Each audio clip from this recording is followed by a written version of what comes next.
হরে কৃষ্ণা কৃষ্ণ কৃষ্ণ হরে হরে, হরে রাম রাম রাম হরে হরে। নমস্কার, সবাই কেমন আছেন? গীতা বিতান চ্যানেলের পক্ষ থেকে সবাইকে স্বাগত জানাই। আশা রাখি সবাই আমার প্রভুর দয়া সুস্থ আছেন, ভালো আছেন। আমরা এই জীবনে অনেক নানাবিধ সমস্যার মধ্যে দিয়ে থাকি এবং সেই সমস্যাগুলোর সমাধান খুঁজে জন্য অনেক চেষ্টা করি, কিন্তু কিছুই খুঁজে পাই না। তাহলে শুনুন আজকে আমাদের এই পডকাস্টখানা, তার মধ্যে হয়তো আপনার এই সমস্যার সমাধান লুকিয়ে রয়েছে। শুনুন তাহলে।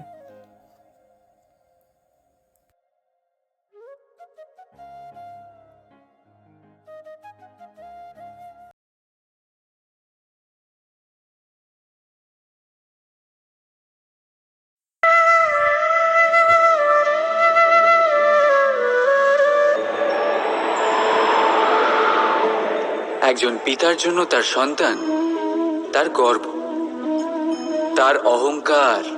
আর একজন সন্তানের কাছে তার পিতা আদর্শ, তার প্রেরণা।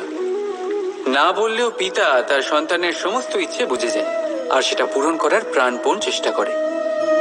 অন্যদিকে সন্তান সবসময় চেষ্টা করে যাতে তার মাতা পিতাকে গর্বিত করতে পারে, কিন্তু এই বন্ধন কখনো কোথাও এসে ছিন্ন হয়ে যায়। কখন?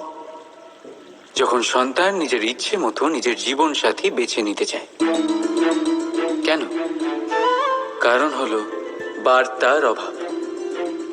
যখন কথা ওঠে সন্তানের বিবাহের, তখন মাতা পিতা ভাবেন সন্তানকে কি জিজ্ঞেস করব। আমরা তো সন্তানের অমঙ্গল চাইব না। আর সন্তান এটা মনে করে যে নিজের ভবিষ্যৎ বাছা তার নিজের অধিকার। দুজনেই মনে মনে দুঃখ পায়, কিন্তু কথা কেউ বলে না।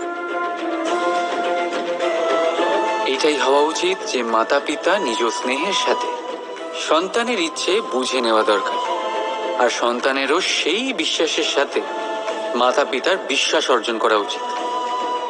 একবার কথা বলেই দেখুন না, বর্তমান আর ভবিষ্যৎ দুটোই ঠিক হয়ে যাবে, আর মন প্রসন্ন হয়ে বলবে রাধা রাধা।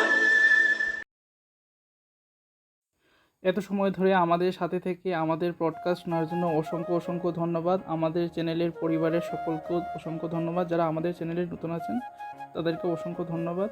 প্লিজ পাশে থাকবেন এবং যদি আমাদের পডকাস্ট ভালো লাগে লাইক, শেয়ার, সাবস্ক্রাইব করবেন।